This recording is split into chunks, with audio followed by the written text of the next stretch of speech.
Give me a hard clap. 3.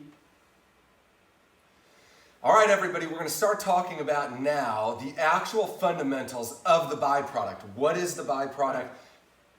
You don't have to talk super loud. You can just... But that's just like my normal, if I'm in an up Okay. level, that's just kind of my normal thing. Do Yes me or again. no? Do me again? Check, 1, 2. No. All right, everybody. All right, everybody, listen, what we're going to be going through today, I mean, I can try to, it's easier for me, honestly, if I'm a little That's lower, fine. but the projection comes with the energy, you know what I mean? I can't be like all over this, because then I feel like... Clap me again and start. All right, everybody, today what we're going to be doing is we're going to be deep diving into the process that is the byproduct, exactly what it is, exactly how it works, how to recognize it, how to use it, how to implement it, how to change it, how to lead it, and how to move yourself from where you are to where you want to be using this process, right? And I call it T-bar. I call it T-bar, and T-bar stands for the 4 component pieces of the byproduct process happening all around us all the time, whether we recognize it or not, whether we're aware of it or not. It's always happening, is this T-bar process. T standing for thoughts. We are thinking all the time. You know, scientists say something like 97% of our thoughts we're unaware of. We're having literally thousands and thousands of unique, distinct, and a lot of times, you know, recurring thoughts over and over in our life, but yet we're not paying attention to. So one of my great mentors said this. He said, most people aren't thinking about what they're thinking about, right? They're not thinking about what they're thinking about, and so their thoughts are just kind of on B-roll in the background of their life.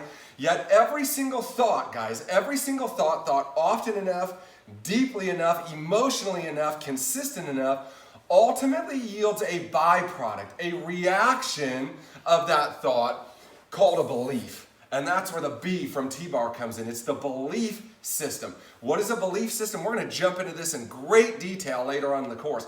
But a belief system, guys, listen, it's an interpretation of the thinking that's happening in our minds. It's an interpretation of our environment. It's an assignment of meaning, of value to an experience, a thought, a set of thoughts. It's how we interpret the world around us. That's a belief. Now listen, beliefs don't need to be true, and many, many, many times people believe things wholeheartedly. Honestly, like everything in them, they believe it, but it's just not true. We're going to talk about the concept of truth and the importance of truth a little bit later on. But a belief is an understanding, an interpretation, an assignment of meaning to how the world works, how we work with the world, what's happening around us, and cause and effect, right? So every thought often enough, deeply enough, eventually creates, as a byproduct of the thought, a belief. And that belief might stand alone. It might be part of other beliefs called a belief system. And that belief system is our truth. It's how we view the world. It's how we understand and interpret what's happening around us, how we assign meaning. And ultimately, guys, that belief system creates its own byproduct of action. It creates its own byproduct of action. Listen, we act on our beliefs always, not sometimes, always. People do unbelievably crazy things acting in the name of belief. People do unbelievably crazy things by not acting in the name of their belief. And there's so many examples we could use in the book. I referenced the example of freedom. In 1776, there was a belief that all men were created equal, endowed by the Creator with certain unalienable rights. And it caused this little ragtag army, this little, 12 colony sect on the other side of the Atlantic Ocean to rebel against this tyrannical government that it had left years and years before over taxes, representation, true freedom. And they took on the greatest army in the history of the known world up to that point. The greatest army, the greatest fighting force, just for an opportunity to be free. Why? Because they believed that freedom was worth it. They believed so strongly in the cause of freedom that they were willing to sacrifice their life, their liberty, their freedom, their fortunes, just for the thought that freedom is worth it. It's a belief that freedom is worth it that caused action. On the other side of the world, 200 years later, there was a belief that certain races of people were somehow subpar. They were somehow subhuman. They weren't like everybody else. And Adolf Hitler, one of the world's greatest absolute monsters, ends up murdering 6 million people because of this belief. Now, is that belief true? Absolutely not. We know that human beings are human beings. We're all one race, right? The human race. There's not a lot of difference there, right? Okay, but listen, this man and his belief system, no matter how wrong, how flawed, how disgusting it was true to him, and it caused him to take the actions that he takes. And so always, guys, always, not sometimes, always, a belief system creates as a byproduct its corresponding action. We act or don't act in the name of belief. Whether we understand that that's why we're acting or not, we act or don't act in the name of belief. Think about maybe a young teenager that has eyes for somebody of the opposite sex, right? Okay, and he's thinking, man, like, I really want to get to know this girl. I really want to approach her, right? Well, based on his belief about how successful he's going to be, that's going to dictate whether or not he gets up out of that desk at homeroom, right, and goes and talks to that girl. Yes or yes, right? Okay? If he believes he has no shot, his friend did some reconnaissance, says, no, man, she doesn't like you. I mean, he might still act, but probably not. He's probably going to stay in his seat. Now, if his friend's like, listen, I talked to her. She said she was really interested. He's getting a good feeling about it, right? Okay? He believes, man, my advance might be met positively. He's a heck of a lot more likely to get his butt up out of that seat, go talk to that girl, right? Does that make sense? Well, guys, listen. That's everything in our life. Think about this. If you believed your house was on fire, you heard a smoke alarm going off in the middle of the night, you believed your house is on fire, man, you get up, you grab your kids, you grab your dog, you grab whatever you could, and you be out that door, right? You're out the door first, and then you go and inspect later when you don't see the house on fire, right? The belief that the house is on fire, the belief that it was on fire is enough for us to take action. It doesn't actually need to be on fire, right? And the truth is, so many of us, so many times in our lives, man, we're acting on fires in our life that simply don't exist, but it's a byproduct. The action or the inaction is the byproduct of the belief. So here's how T-Bar works. We're thinking thoughts all the time. Those thoughts eventually manifest into beliefs. They become beliefs. They create beliefs. The belief is the byproduct of the thinking, right? Well, those beliefs, sooner or later, they cause us to take action or inaction. The action or the inaction that we create in our lives is always a byproduct of the subsequent belief, the belief that happened beforehand. And guys, listen, eventually our actions create our results. Right now, everything in our life is a byproduct. The quality of your health, the quality of your relationships, the quality of your finances, the quality of your family, everything around that, guys, listen, everything in your life right now, every result in your life right now is nothing more than a byproduct of what? Well, most directly of the actions that got it there. But remember, the actions are the byproduct of the belief. The byproduct of the belief comes from the thought, right? So the thinking is creating the belief is creating the action, and the action is subsequently what? Creating the results. And so that's why, guys, the byproduct is so powerful. It's because literally 24 hours a day, 7 days a week, 365 days a year, 366 on leap years, okay, this system is working. We're thinking thoughts that create beliefs, that create actions, that create our results. It works all the time, not sometimes, all of the time, and we're going to get into more detail later on in the course of every single one of these pieces. Thoughts in detail, beliefs in detail, action in detail, results in detail.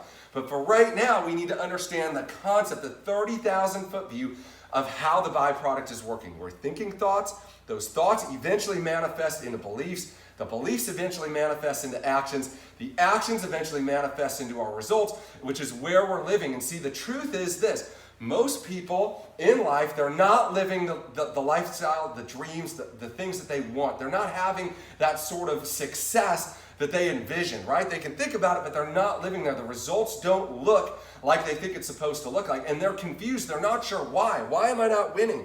Why is it not going as fast as I thought? Well, I think I'm doing the right things. Why isn't it coming together? And it's simply because they don't know how to recognize this process as the sole source of every result in our life, right? They don't go back and they look. They think, well, maybe I'll change my action. Maybe I'll change my action because, if I want to lose weight, what's the best way to lose weight? Eat less and what? Exercise more, right? We all know that. But that's an action, right? That's an action.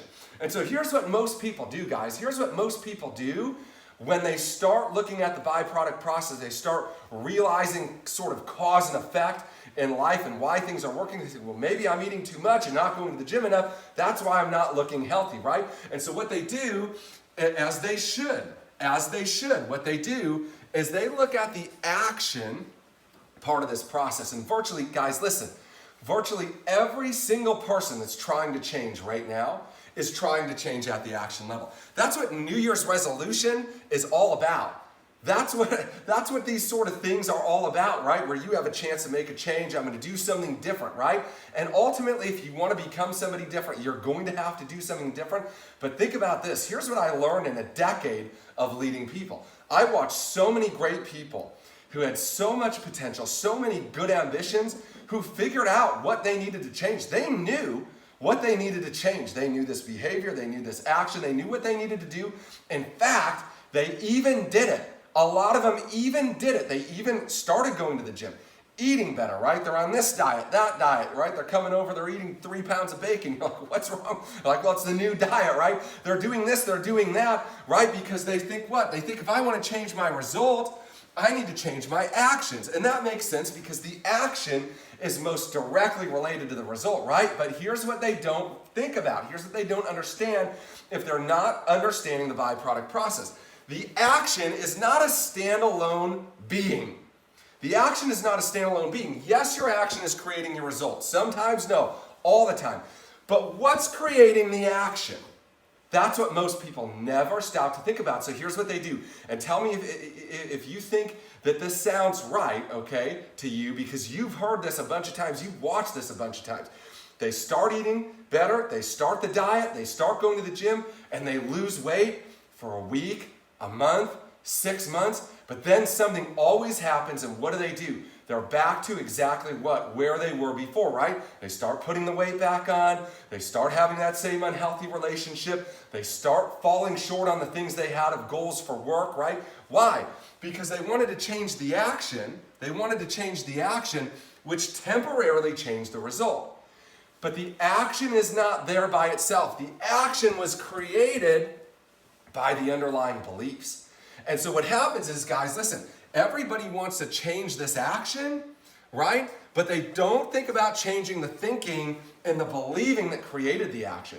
And so what happens is you start getting this really, really bizarre sort of feature where you're trying to have success, you think you're doing the right things, you're getting traction for a little while, but then you fall back to who you were before, what you did before. Doesn't that sound familiar? That sounds like every time I ever tried to change anything about my life before I learned and understood this process. So think about it like this, right? Thoughts are becoming beliefs, beliefs are becoming action, action is creating result. Always, the results that we're living in today are nothing more than the byproduct of our thinking, our beliefs, our actions, our results. And here's the truth, guys. Listen, this works so well that whether or not your thinking is right or wrong, it's always going to reinforce itself. Follow me here for an example, okay? I'm always confounded by, there's these unbelievably smart people, well-meaning, hardworking people, and their lives are just disasters. And they don't seem to know why. They're just like, I don't know why. The world is unfair. My mom, it was my college, the government, right? And they're always got this excuse, but here's what's happening. They don't understand how the byproduct works. Follow me on this. You have a thought. Maybe it's an incorrect thought. Like, hey, losing weight for me is harder than other people. I'm just big boned. It runs in my family. It's not as simple as it sounds. It's not just because there's other things.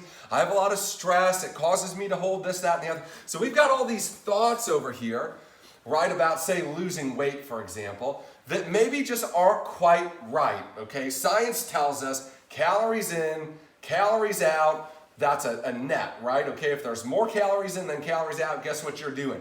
You're going to gain some weight. If there's less calories coming in than are going out, guess what's going to happen? You're going to lose weight. Not sometimes, all the time. You cannot operate at a calorie deficiency and gain weight. It's just not how it works, right? Yet we might think thoughts that are not true. They're not true. They're not accurate. Yet we hold those thoughts. Those thoughts create the belief that it's going to be harder for me.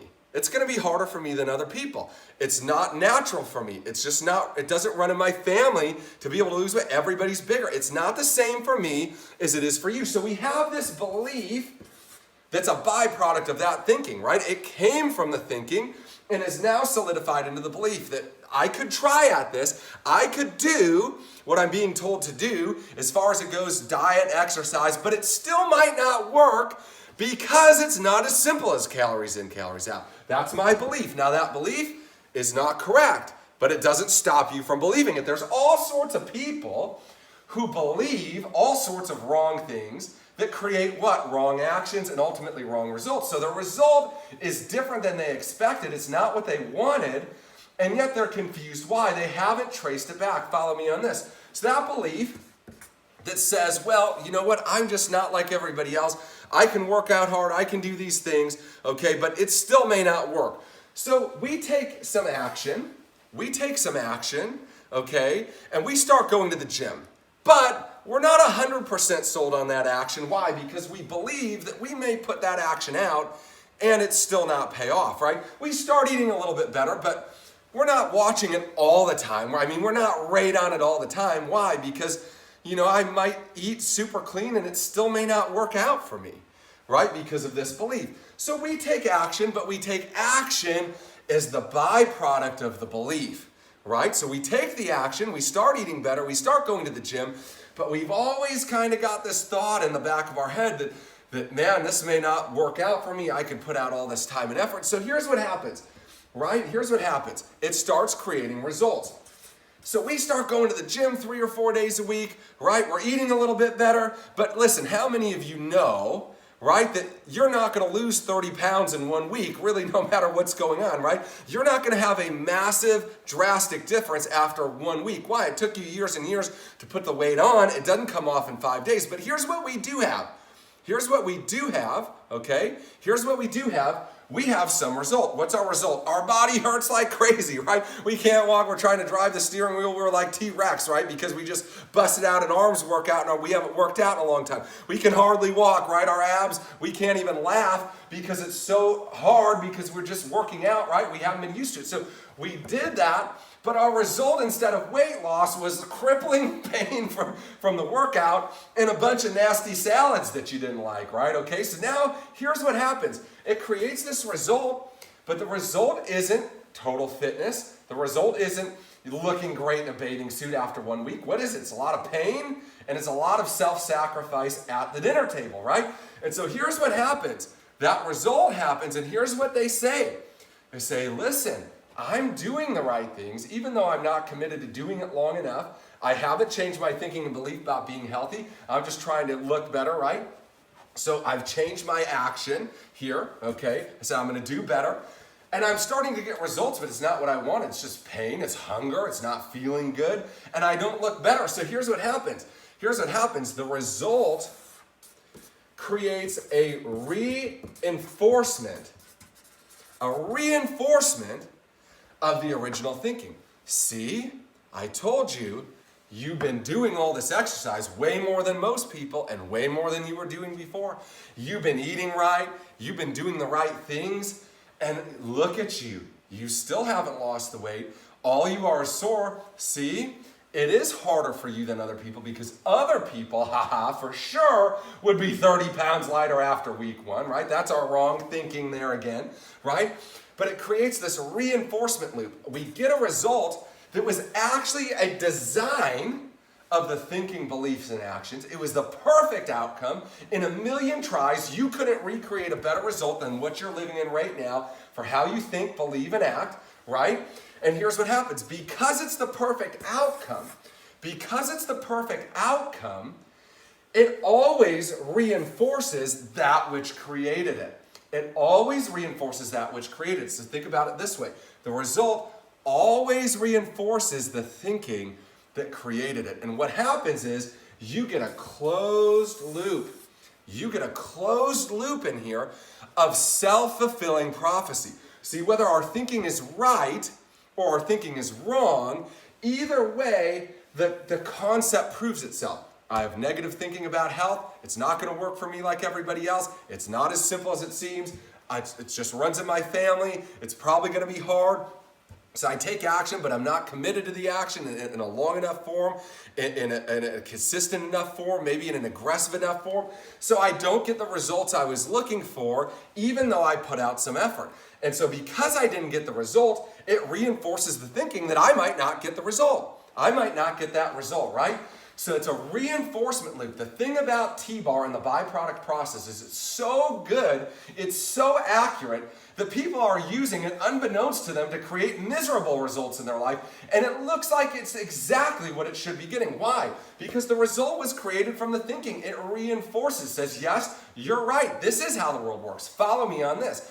Same T-bar, thoughts, beliefs, actions, results, except now you've got right thinking about that weight loss, that health, right? Maybe you're thinking, health is important. I want to live a long time. A healthy body is a valuable asset. What's your wealth without your health, right? You have these thoughts. I want to feel good. I want to look good. They eventually become beliefs, right? And you value health. You value healthy eating. You're willing to spend money on healthy food. You don't go out and kill the Cinnabon after the meeting every day, right? Okay. You value health in general. You value well-being. You value physical strength. You know that scientifically, if you're active, if you're exercising your body, you're going to live a longer time, and that's important to you, right? So those are beliefs that create actions, right? Instead of going to McDonald's, right, you go to Panera, you grab the salad, right? Instead of going home and sitting on the couch, you go run, you go out for a walk, maybe you hit the gym 2 or 3 days a week, right? You have a scale in your bathroom because it's important, you want to keep it. So you're doing these things automatically. You're doing these things automatically. Go look at anybody who's super ripped at a gym. Okay, and here's what I promise you, probably wasn't hard for them to get out of bed this morning and go to the gym. It's just what they do. It's what they do. Now, they weren't always that way. But that action of being in the gym 3-4 hours a day, that action of eating clean, that's simply a byproduct of the belief that those things are important in my life, right? So that makes sense to you. So the belief is always going to create the action. And the action here, because health is a lifestyle, it's something that takes time. It's something that I'm committed to based on that thinking, right? I'm going to the gym, but I'm not just going to the gym for a week. I'm going to the gym for months and months and months. I'm not just eating clean sometimes. I'm eating clean all the time because it's a lifestyle change for me. And guess what? Lo and behold, 6 months in, 9 months in, you're eating clean, you're eating less calories, you're going to the gym because it's important. You like how you feel about yourself. Guess what you're getting? You're getting results. You're losing weight. You're toning up. You're feeling better about yourself, which also creates the what? The reinforcement loop. Do you see that? Either way, whether our thinking is good and creates the outcome of weight loss and feeling good that we wanted, or if our thinking was bad and didn't create the outcome that we wanted. Either way, it created the exact outcome that it was supposed to create. Does this make sense to you? So you need to understand how this process is working. It's largely a self-fulfilling prophecy, and it's happening 24/7, 7 days a week, 365 days a year. It's happening all the time, everywhere around us. We can't get away from it. Every great success and every great failure has been made through this process. Our thinking creates the byproduct of belief. Our belief creates the byproduct of action. Our action creates the byproduct of result, and it reinforces. And what happens, guys, listen, is the reinforcement is proof of the thinking. And so what happens is that thought process gets even further ingrained. You ever heard you can't teach an old dog new trick? What are they saying? The thinking is so far ingrained. I've lived my whole life this way, even though it might have been wrong, even though it might not have been accurate and my results weren't accurate. I've lived this circle so many times, and every time I'm getting what it looks like I should be getting based on my thinking, that my thinking gets so cemented in that it becomes virtually impossible to change it. It's just this thought pattern that runs and runs and runs, and everybody cycles through in life, which is why winners win and losers lose, right? The rich are getting richer, the poor are getting poorer. Why? T-bar, right? Bad money thinking, bad money beliefs, bad money habits equals no money equals more bad thinking about money. Money's bad, money's evil. Why is money so hard? I wish there wasn't this thing of money. Or the wealthy get wealthier. Why? They think money's a tool, money's useful, money's something that I should accumulate. right? Money will help me do great things. Money will help me save my family's life potentially if I have a negative medical situation. Money will help me change people's lives on the other side of the world. Money's a good thing. So then they go to work at money-making opportunities. They look for opportunities to make and save money. So guess what they end up with? Money. And then guess what? Money brings them some more opportunity, some more connection, some more comfort. And they say, aha, you were right. Thinking about money, you were right. Whether they were rich, whether they were poor, either way, their thinking appears to be correct. And see, guys, listen, that's the power of the T-bar process. Precisely that everybody is using it already, all the time. You don't have to learn this. This exists whether you know it exists or not. It's like oxygen. You don't need to know it's there. It's there. It's keeping you alive. Well, this is happening in our lives all the time. Whether we're aware of it or not, whether we're directing it or not, it's happening all the time.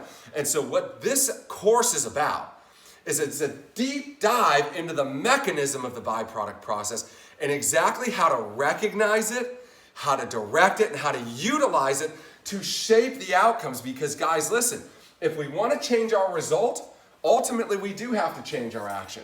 But if we want our actions to be changed forever, permanent change, lasting change, we've got to change our beliefs.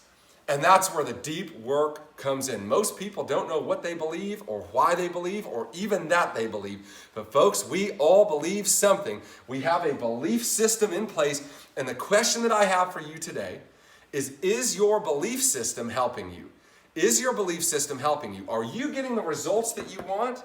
Or are you falling short on the results you want? Because ultimately, if you're falling short on the results that you want, there's a belief system issue, an action issue, and that comes from what? Our thoughts, our thinking. And so guys, listen, Napoleon Hill said, thoughts are things, right? It's always created twice, everything in the world. First in the mind of man, and second in reality. What we think about, we bring about, and what we think about, we bring about happens through this dynamic of thoughts becoming beliefs, becoming actions, becoming results.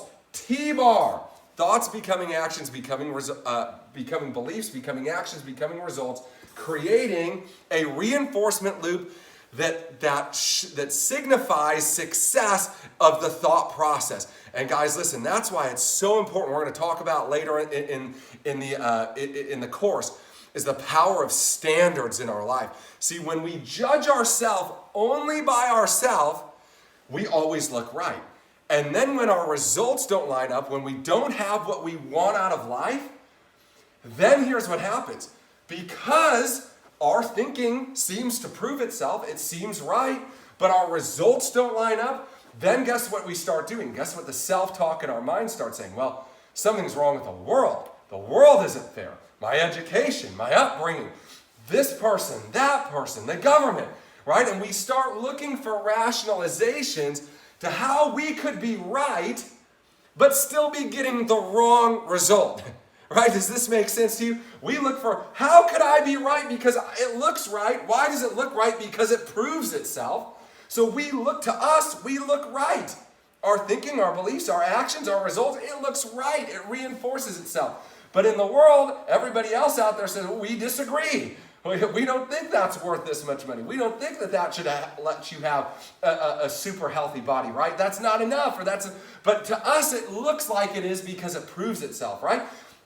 So what we do is we start looking at this and we start searching for rationalizations about why the world works in the way that it works, right? And why we could be right and still be getting the wrong result, okay? So I want you to be thinking about this and about T-bar and about the process breakdowns.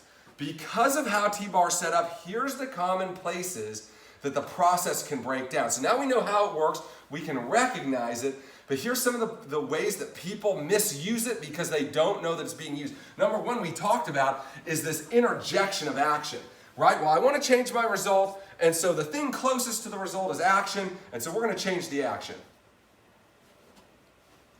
Start a new set. Okay.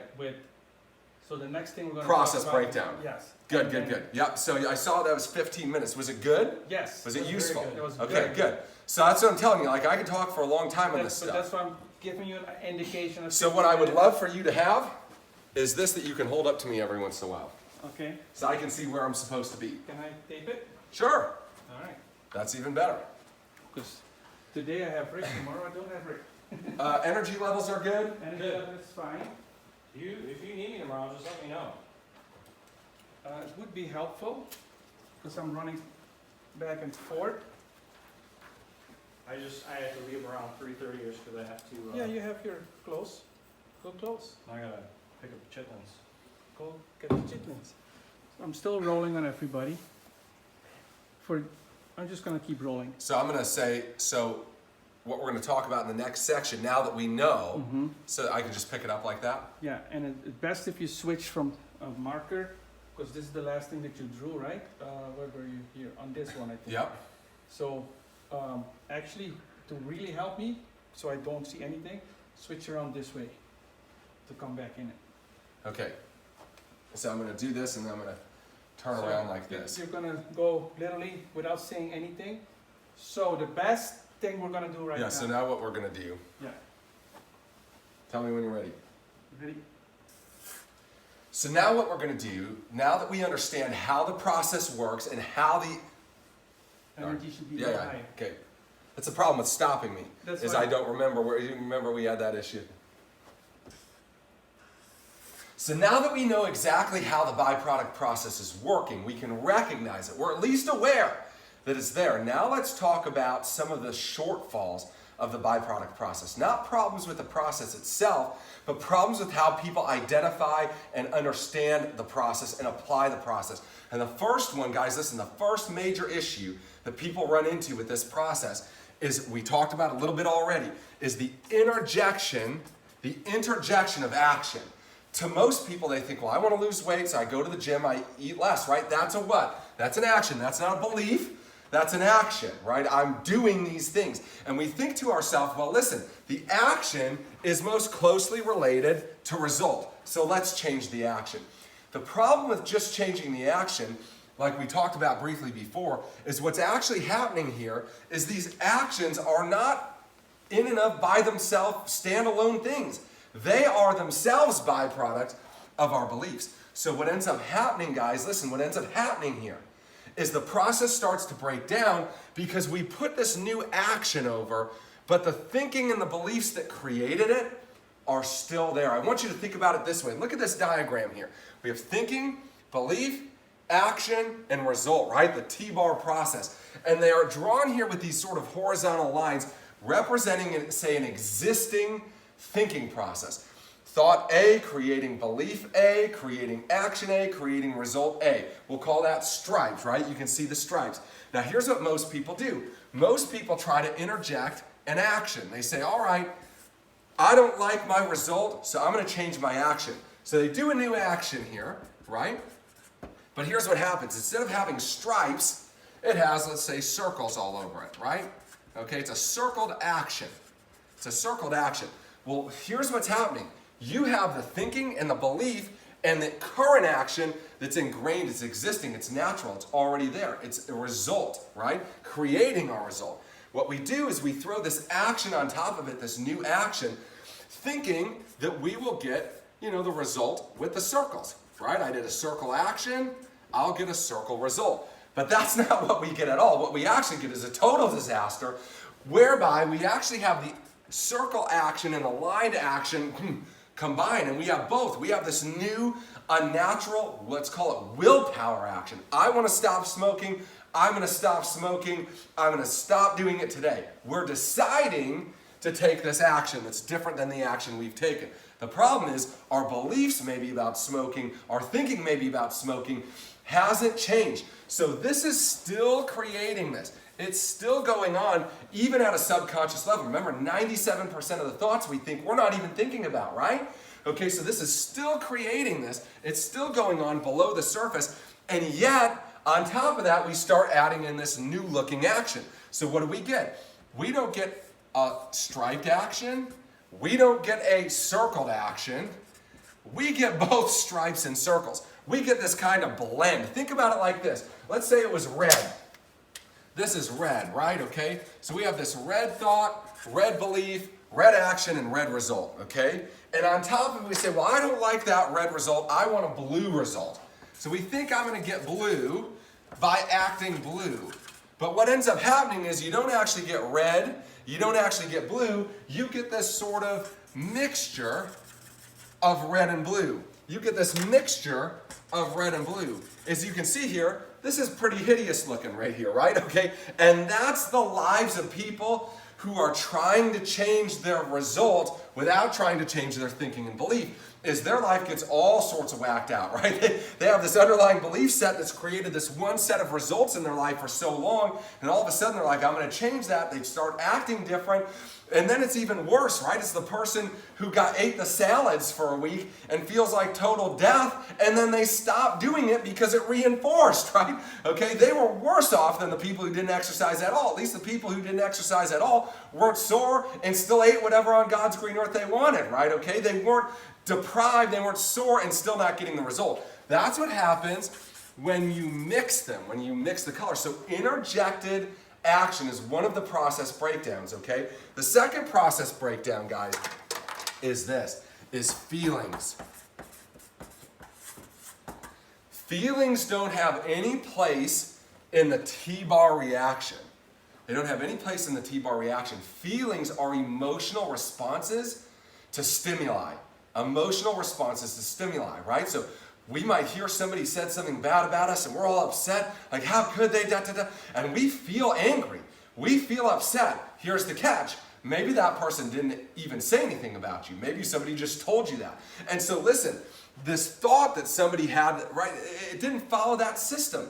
It didn't follow the thinking, belief, action, result. What was it? It was an emotional response to stimulus. But here's what happens, guys. Listen, when we get in our feelings, we start thinking, well, that doesn't feel right, or I don't know about this, and we shortcut this process. We start interjecting feelings, right, into this process, and it stops the transition from one to the other, right? Because listen, our belief might say one thing, but the way we feel says something else. And how many times have you met somebody, right, who knows what they should be doing, but just felt like doing something? Well, I didn't feel like it today. I know I was supposed to go to work, but I didn't feel like it today, right? Okay, well, guess what happens? The beliefs that says we're supposed to go to work, the action we take going to work, getting us the result, is interrupted by the feelings. Guys, listen, feelings are liars. You've got to get out your feelings. There ain't no money in there. There's nothing good in there. Listen, feelings are liars.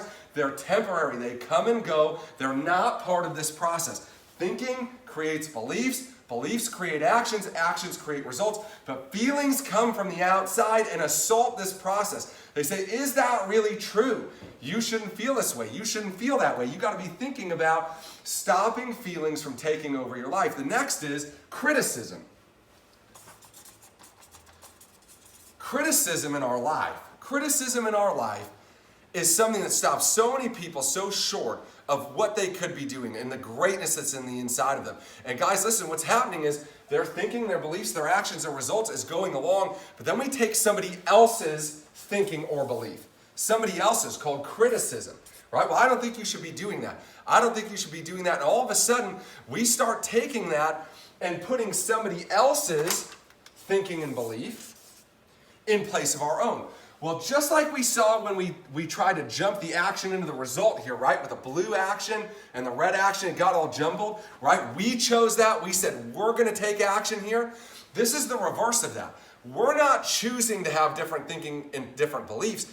We're accepting the different thinking and beliefs being put on us by people who are critical of what we're doing, right? We're maybe starting a new business and we're excited. We know that if we work hard, we could learn it. And we know that it's better than what we're doing. We don't want to work a job forever. And yet we go and we talk to our negative Nancy. She's like, well, you're probably going to fail at that. You should just stay with what you know. And guess what? Your thinking and belief said, I'm going to start the business. I'm going to do that. I could win at this. Her thinking and belief was critical of what you were doing, okay? And so what happened is, just like when we tried to interject an action that created a weird result, what happens here is we're interjecting other people's thinking and beliefs. And guess what you get? You just get another bunch of weirdness over here. You have your thinking and your belief that says, man, I want to do that business. I know I could be good at it. I know I could have success. I know that I could win. If I put in enough time, I can learn anything. Anything's doable. So you start going taking business courses. You start a business. You're moving. You're doing those things. You're getting your result. And then you take somebody else's thinking and belief and you insert it here. And so you had the red thinking, the red belief, right? The red action, the red result. Now you put the blue thinking over it, the blue believing, and guess what you have? You just have a bunch more chicken scratch here, right? A bunch more discoloration. And our lives look like disasters. And folks, listen, that's what criticism does to the T-bar process. Criticism allows other people a chance to change your T-bar process through changing the thinking and believing. We accept their thinking, we accept their believing, and that creates action. And most times with criticism, it creates what? Inaction. Well, I'm not going to do that. I don't want them to think that way about me. What if that's true? What if what they're saying? I don't want to feel. And we stop the natural action, and we never become what we could have become. Always remember this about critics, guys. Listen, when you buy a criticism from somebody, you also buy their lifestyle. So you better like the lifestyle that critic has, because guess what you're going to end up with? You're going to end up with their lifestyle. Why? Because you just took their thinking about what you just took their criticism. You just took their belief and you interjected it. Well, guess what's coming when you take their thinking and their belief? You're getting their result, right? What did you do? You took their thinking, their belief. It's going to create action, and ultimately it's going to create their result. That's why I said when you buy somebody's criticism, you buy their lifestyle. Why? You're buying the outcome. So you better make sure, listen, criticism is fine. In fact, criticism is a great tool in the hands of a mature leader to figure out how, and we'll talk about this later on in the course, to talk about how to eliminate our blind spots and to really shore up our weaknesses. But you've got to understand, evaluate the fruit, okay, that you've got to be able to understand, evaluate the fruit of the people that are criticizing you, understanding when you accept their criticism, you also accept their lifestyle, and that's what's happening here, okay? So listen, this leads us into the ability, now that we understand how it works, why it works, the mechanism by which it's working, we understand the problems with just adjusting the action, or maybe having criticism or feelings create new thoughts, new beliefs, new interruptions. Here's one of the other tools that this allows. And this is so powerful, guys. Listen, it's called isolation. It's called isolation. What do you mean by isolation? Most people who aren't succeeding really don't know why they're not succeeding. If they did, most of them would be succeeding. Yes or yes, right? Okay, so most people that aren't succeeding, they don't know why. Again, this appears to be reinforcing itself. They look right. To me, I look right, but yet my result is wrong. I'm meeting with the world in a head-to-head collision. What's wrong here? Well, if you understand the T-bar process, listen, thinking always begets a belief. Beliefs always beget action. Action always begets results. If we understand that, now watch this. This is power. Guys, this is power. This will do more for you than almost anything else I'm going to teach you. You need to pay attention to this. You need to write this down. You need to re-watch this 2 or 3 or 4 times. Watch this, right? Watch this. We have a thought. We want to change our life. Maybe it's weight. Maybe it's starting a business. Maybe it's having a better family relationship. Whatever, right? Okay? Let's say it's a family relationship. I want to improve my relationship with my spouse. I want to take it to another level. So we begin thinking maybe in a way we hadn't before. Maybe it wasn't valuable to us before, but a circumstance happened, whatever, and now we're like, man, I need to build that relationship with my spouse. That's important to me. And we start thinking a new thought. Watch this. Thoughts will always beget what? Beliefs, right? T-bar. Thoughts always going to beget a belief. Well, maybe we start believing like, you know what? How I talk to her is probably really important. I should try to do nice things for her. Maybe get her gifts. Maybe I should try to figure out her love language. Maybe I should, but it's important because the quality of my relationship is important to me. We create this belief, right? We create this belief that then creates an action, okay? And so we decide, well, I'm going to read the 5 love languages. I'm going to go to a marriage counselor. I'm going to read books on, and we start taking action, as a byproduct of the thinking that I want my relationship to improve? Well, over time, right, we're more kind, we're more courteous, we're speaking to them in their love language, we're living sacrificially. Folks, how does our relationship not eventually improve? It does improve, right? Watch this. Watch this is so key. Watch this. So we have this thought, I want my relationship to improve. Maybe it's this thought, I want to succeed in business, right? I need to change my life financially. I'm tired of being broke. Things need to change. What are we doing? We have a thought here, right? We have a thought. Now we know maybe we're in sales, we need to set appointments to make that happen, to change our finances. We've got to make more appointments, more sales calls. We've got to show up earlier. We've got to stay later. We know what to do, right? We know what to do. We know this, right? Because our thoughts are telling us, well, we should do this, we should do that. But we're not doing it. It's like Paul said in the Bible, the things I want to do, I don't do. And the things I don't want to do, I do. Right? How many of us can relate with that? Like, I know what I need. I know I need to eat less, Ian. I know I need to go to the gym. I know it. I'm just not what? I'm not doing it. I know I need to show up earlier. I know I need to make extra calls, but I'm just not doing it. What's happening here? We've got this big old X running through. We've got the thinking, right?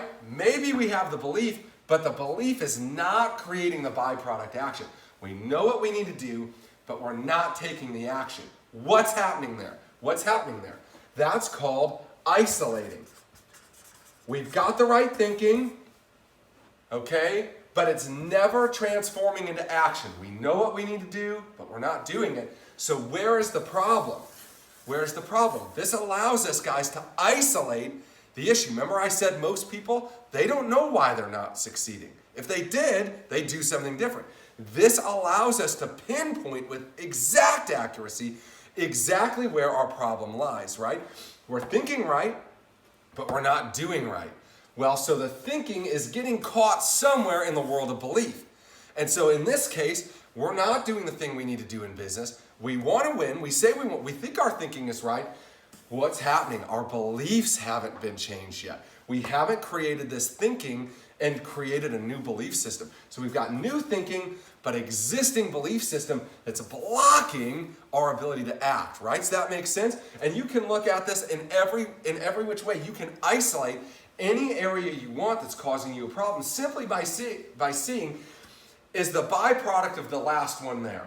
All right, is my thinking creating believing? Well, I think so. Well, is it creating action? Well, there's definitely not the action. Well, then it's got to be here. It's got to be in belief if our thinking is right. So listen, we learn how to isolate the problem. And once we learn how to isolate the problem, guys, listen, here's the last key that we're going to talk about in this section, is replacing and reprogramming. It's replacing and reprogramming the thinking so that we have a new set of thinking, a new set of beliefs, a new set of actions. How do we do that? We're going to talk about that later on in the course in extreme detail. But how do we do this? How do we replace and reprogram? First, is we've got to be able to see, right, that we're not getting what we want. That's step one, awareness, right? Like, hey, my life maybe isn't as strong as it could be in this area or this area or this area, right? We got to recognize it. We've got to be aware of it. And that's step one, right? Most people aren't even aware of it. They think the world's doing them wrong. No, hey, my process isn't working. Step one is be aware. Step two is to isolate, right? Figure out, well, where is my problem? Is it with thinking? Is it with the believing? Is it in my action? And step three is what? Replace and reprogram. Now that we know that there's a problem and we know that that's not happening there, what do? We find a better thought, a better belief, a better action, and we replace it and we reprogram it. We interject that new thinking, say, well, what thoughts would allow me to create the beliefs and the actions to have the success that I want? Maybe we get them out of a book. Maybe we get them out of a podcast. Maybe we get them, if we're lucky enough, to interview somebody who's where we want to be. And we look at those new thoughts, right? And we replace and we reprogram. Guys, listen, you can't just get rid of a thought. You've got to put in a new one. You've got to put in a new one. You replace, you reprogram. How do you reprogram? Through repetition. Napoleon Hill calls it auto-suggestion.